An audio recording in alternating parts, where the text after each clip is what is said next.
It is very important question for one day examination. One day examination में इस type का एक question तो पूछना ही है, ज्योमेट्री का एक क्वेश्चन रहता ही है। इसमें ज्योमेट्री का जो भी प्रॉपर्टीज है ट्रायंगल का उसका व्यवहार करेंगे और इसको सॉल्व करेंगे।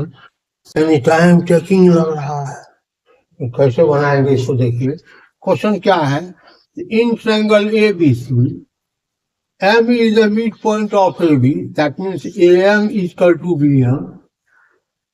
Angle AMC is equal to 45 degree. Angle BCM is equal to 15 degree. Then find angle ACM, that is X. Find X. कैसे इसको बनाएंगे? In triangle BCM, exterior angle is equal to the sum of far interior angles. यह angle इस दोनों angle के सम के बराबर होगा। यह एंगल 15 है तो इसका मतलब angle B is equal to 30 degree. This angle is 30 degree. ये तो समझ में आ गया। इस दोनों एंगल का सम जो होगा वह इसके बराबर होगा। अब आते हैं दोनों साइड का उपयोग करेंगे। कैसे? तो कुछ कंस्ट्रक्शन करना पड़ेगा। कंस्ट्रक्शन कर रहे हैं। क्या कर रहे हैं कंस्ट्रक्शन? तो B M is equal to M P ले लिए, यानी बी एम जितना बड़ा है उतना बड़ा एम पी लिए। तो अब इस ट्रायंगल में देखते हैं, यह साइड बी एम और यह साइड एम पी दोनों इक्वल है, तो बेस एंगल दोनों का क्या होगा? इक्वल होगा। यानी यह एंगल कितना हो जाएगा? 30 डिग्री। पी सी एम इस ट्रायंगल में यह एंगल जो है वह एक्सटीरियर एंगल है। इस ट्रायंगल का एक्सटीरियर एंगल है, बहिष्कोण जिसको बोलते हैं। तो exterior angle is equal to sum of our interior angles. इस दोनों एंगल के सम के बराबर होगा। यह है 30, यह है 15, तो इसका मतलब यह भी एंगल हो जाएगा 15 डिग्री। यह एंगल 15 डिग्री, यानी 15 plus 15 that is equal to 30 degree. यह एंगल है 15 डिग्री, यह एंगल है 45 डिग्री। तो angle A M P is equal to निकल गया 45 प्लस 15 यानी 60 डिग्री। ये एंगल 60 डिग्री हो गया। अब एक कंस्ट्रक्शन थोड़ा सा और करना है। क्या करना है? ए से पी को ज्वाइन कर दिए।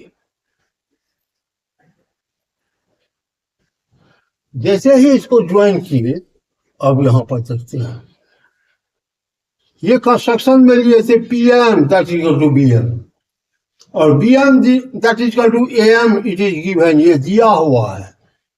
तो दिया हुआ है इसका मतलब पी एम यह साइड जो है वह इस साइड के इक्वल है।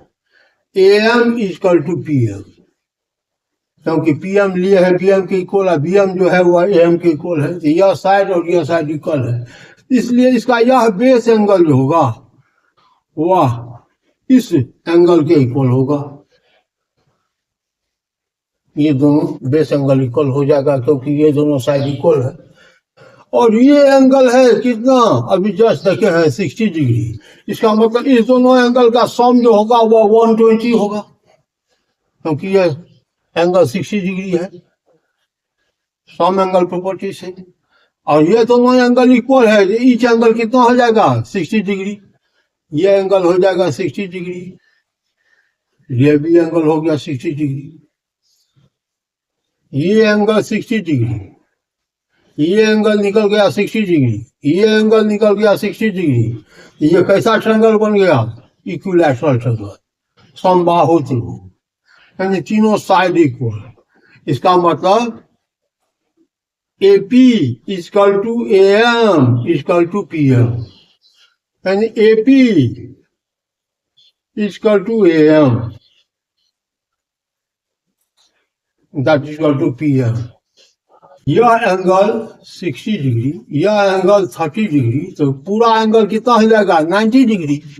ये एंगल तो कितना हो गया? 90 डिग्री। अब इस ट्रायंगल में देखते हैं, किस ट्रायंगल में? तो पी सी एम में यह एंगल 15 डिग्री, यह एंगल 15 डिग्री, दोनों एंगल इक्वल। तो इसका अपोजिट साइड क्या होगा, ये साइड इस साइड के इक्वल होगा, यानी PM is equal to CP। और PM किसके बराबर है, अभी देखिए PM किसके बराबर है, तो AM के बराबर है, यानी इसका मतलब CP is equal to AM, CP is equal to AP. CP is equal to AM, that is equal to AP. यानी CP यह साइड AP इस साइड की इक्वल है, तो इस ट्रायंगल से, किस ट्रायंगल से, तो फ्रॉम ट्रायंगल APC यह साइड और यह साइड दोनों इक्वल है, जिसका अपोजिट यह एंगल और इसका अपोजिट यह एंगल क्या होगा, इक्वल होगा। AP is equal to CP, the angle PAC is equal to angle ACP, और ये एंगल तो 90 है, इसका मतलब ये दोनों एंगल कितना हो जाएगा, 45 inch, 45 degree. X plus 15 is equal to 45 degree, X plus 15 is equal to 45, so X is equal to 30,